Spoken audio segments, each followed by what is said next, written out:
There is a photograph that has been circulating in agricultural circles for about 15 years now, and every time someone who knows farming looks at it for the first time, they go quiet. The photograph shows two fields sitting side by side in the Sahel region of West Africa, separated by nothing more than a low dirt boundary. One field is what you expect when you picture that part of the world. Pale, cracked, nearly bare ground, sparse vegetation struggling at the margins, the kind of landscape that looks like it has given up. The other field is green. Not pale green, not tentative green.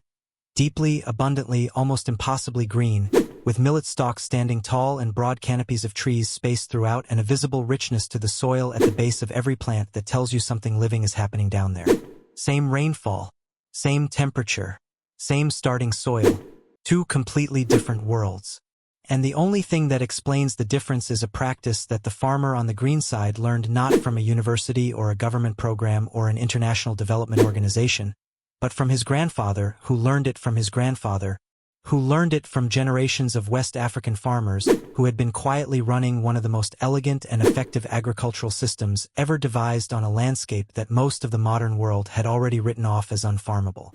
If you have ever tried to grow food in difficult conditions, not Sahel-level difficult, but your own version of difficult, whatever that looks like for you, then you know the specific despair of standing over ground that will not cooperate. Maybe your soil is clay-heavy and waterlogged. Maybe it is sandy and drains so fast that nothing holds moisture long enough to matter. Maybe it is compacted from years of foot traffic or neglect or the previous owner running equipment over it until the life was pressed out of it. Maybe you have amended and watered and planted and watched things struggle anyway, and at some point you started wondering whether the problem is the plants or the seeds or the season or some deficiency you cannot identify, or whether the honest answer is just that your ground is not good ground and maybe it never will be. That feeling, that specific gardening and farming helplessness in the face of difficult soil, is exactly what the farmers of the Sahel have lived with for generations, multiplied by orders of magnitude. They were not dealing with inconvenient soil. They were dealing with one of the most degraded, desertifying, rainfall unreliable growing environments on the planet. And some of them figured out how to feed their families from it anyway. The technique they developed and refined and passed down is astonishing in its simplicity and humbling in its effectiveness. And by the end of this video you are going to understand both why it works and why almost nobody outside of West Africa is talking about it. The technique is called Farmer Managed Natural Regeneration, or FMNR, though that clinical acronym does not do justice to what it actually is, which is something much older and more intuitive than any acronym suggests. It was documented and brought to broader international attention by an Australian agronomist named Tony Renato, who was working in Niger in the 1980s as part of a development project and kept noticing something strange. The reforestation programs he was involved with, expensive interventions where seedlings were grown in nurseries and then planted across degraded land, kept failing. The seedlings died. The cost was enormous. The outcome was near zero. And yet scattered across that same degraded landscape, Tony kept seeing farmers whose land was different. Pockets of productivity in the middle of a landscape of decline. And when he looked closely at what those farmers were doing, he found something so simple it almost felt like it could not possibly be the answer. They were not planting trees. They were protecting the ones that were already trying to grow. In the apparently bare, apparently dead soil across the Sahel, there is something extraordinary hiding underground. Beneath nearly every patch of degraded ground, even ground that looks completely dead and devoid of vegetation, there is a root system. Ancient, deep, extensive networks of roots from trees that were cut down decades or centuries ago, or that were grazed back to the ground repeatedly until their above-ground presence disappeared. The Sahel has been farmed and grazed and cleared for so long that the landscape appears treeless. But underground, the trees never died. They retreated. They waited. And when conditions allowed even a small amount of growth, they sent up shoots, thin, easily overlooked sprouts that in the conventional agricultural framework were treated as weeds and cut back, because farmers were told that trees and crops competed, that you wanted clear ground for your millet or your sorghum, that the shrubs coming up between your rows were stealing water and light from your food plants.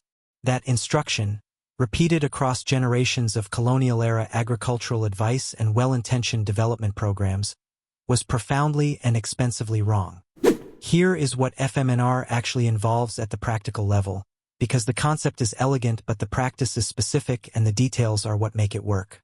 A farmer implementing FMNR walks their field during planting season, and instead of clearing every woody shoot and shrub that has emerged, they make a deliberate selection. From each cluster of shoots coming up from a root system, they choose the strongest, straightest 2 or 3 stems and protect them. Everything else from that cluster is pruned away, and importantly, that pruned material, the cut branches, the green shoots, is not thrown away or burned. It is laid on the soil surface between the crop rows, where it functions as a mulch layer that slows evaporation, moderates soil temperature, and as it decomposes, feeds the soil biology below it. The selected stems are then allowed to grow alongside the crop. As the season progresses, the farmer continues to manage the retained trees through a practice called selective pruning, removing lower side branches to prevent shading of the crop while allowing the upper canopy to develop. What emerges over a single season is something remarkable.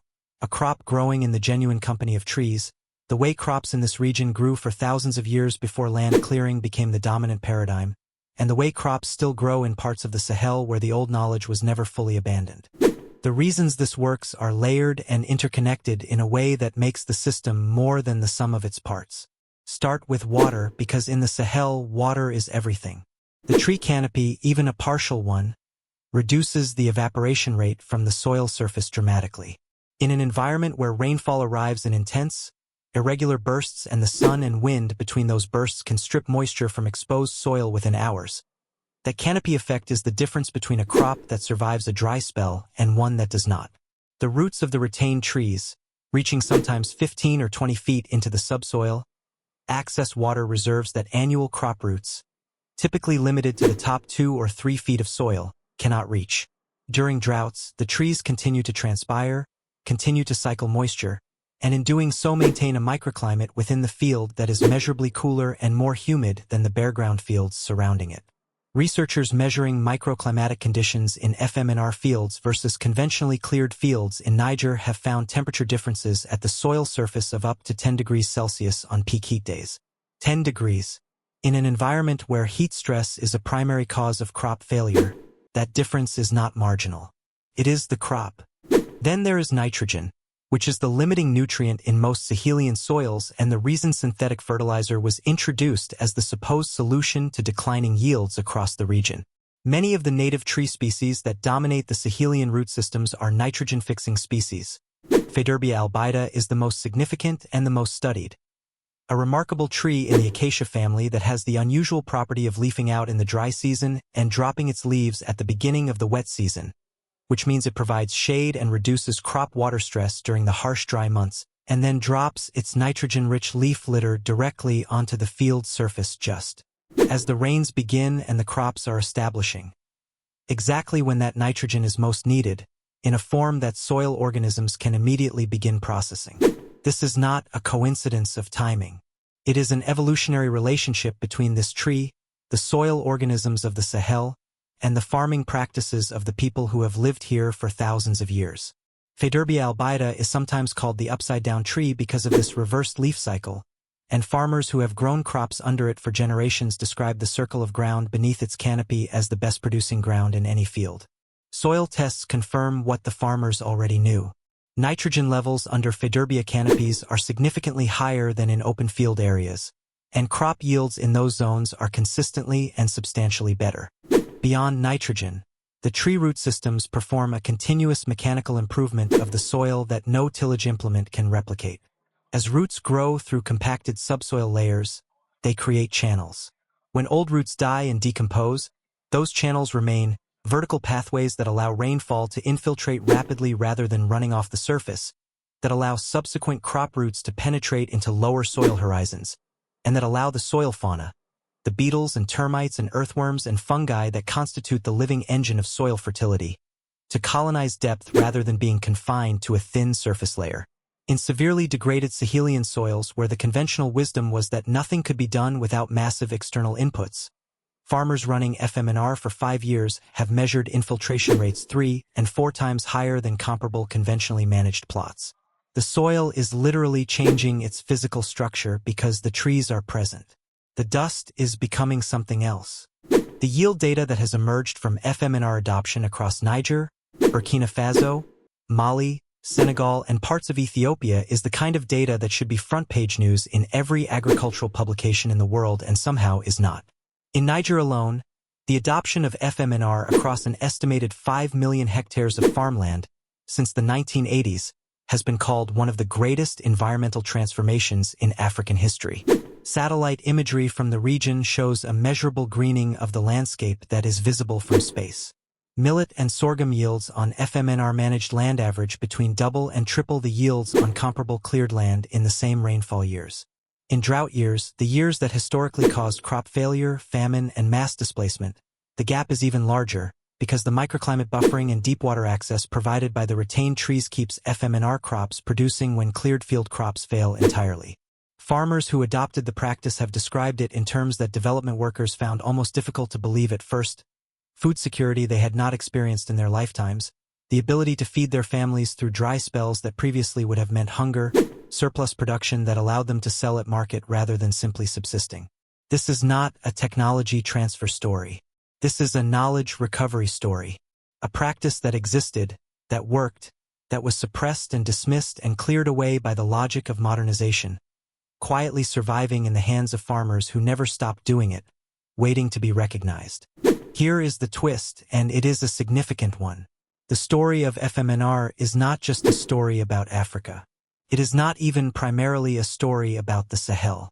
It is a story about a fundamentally different relationship between agriculture and trees, and that relationship has implications that extend to every farming and gardening context in the world. The separation of trees from food production, the idea that a productive field is a cleared field, that trees are obstacles to be removed rather than partners to be managed, is not an ancient or universal agricultural assumption. It is a remarkably recent one, and it is specifically a product of mechanized industrial agricultural logic, where fields needed to be clear and uniform for machinery to operate efficiently, and where the ecological functions that trees performed were replaced by purchased inputs. Nitrogen provided by leguminous tree roots became nitrogen provided by synthetic fertilizer. Shade and moisture retention provided by canopy cover became irrigation systems. Soil structural improvement provided by deep root systems became tillage equipment. Each substitution worked in a narrow mechanical sense while systematically dismantling the biological relationships that made the original system self-sustaining and resilient. The Sahelian farmers practicing FMNR never made that trade, or made it and eventually found their way back, and their fields are the proof of what you do not have to buy when the biology is intact. Wherever you are growing food, whatever scale you are working at, the core insight of FMNR applies. Protect what is trying to grow. Manage it rather than eliminate it. Work with the root systems and the canopy effects and the nitrogen cycles that trees create rather than against them. In a home garden context, this might mean allowing a fruit tree or a nitrogen-fixing shrub to share space with your vegetable beds, rather than insisting on a monoculture of open soil. In a larger growing context, it means rethinking the windbreaks and hedgerows and scattered trees in your fields as productivity assets rather than inconveniences. The agroforestry tradition, trees and crops integrated on the same land, is one of the oldest and most geographically widespread agricultural approaches in human history. It was practiced across Europe before enclosure and mechanization pushed it out. It persists across Latin America and Southeast Asia and large parts of Africa. It was practiced by indigenous farmers across North America long before European contact. Keeps being rediscovered because it keeps being true. Trees and food crops together, managed with knowledge and intention, produce more food with more resilience and more ecological stability than either alone. The man whose field is green on one side of the photograph, whose millet stands tall while his neighbor's ground lies pale and struggling. He did not buy anything to achieve that outcome. He did not wait for a government program or an international intervention or a new seed variety developed by a corporation. He bent down in his field in the early growing season and made a choice about which shoots to protect and which to prune, a choice his grandfather had taught him to make, and he made it again the next year and the year after that. He pruned the branches and laid them between his rows and watched the canopy fill in above his crop and watched the soil darken and the worms return and the millet grow tall, and he saved enough grain to feed his family and enough seed to plant again. That is the whole secret. Not dust into food by magic, but dust into food by a relationship between farmer and tree and soil and rain, maintained over time, compounding over generations, producing abundance from conditions that every outside expert had already classified as hopeless. The ground beneath your feet is not finished. It is not beyond recovery. It is waiting for someone to work with it rather than against it, to protect what is trying to grow rather than clearing it away, to trust the biology that is always, even in the hardest and most degraded places, trying to do its job. The Sahel taught us that. The farmers who never stopped practicing FMNR taught us that. All we have to do now is pay attention.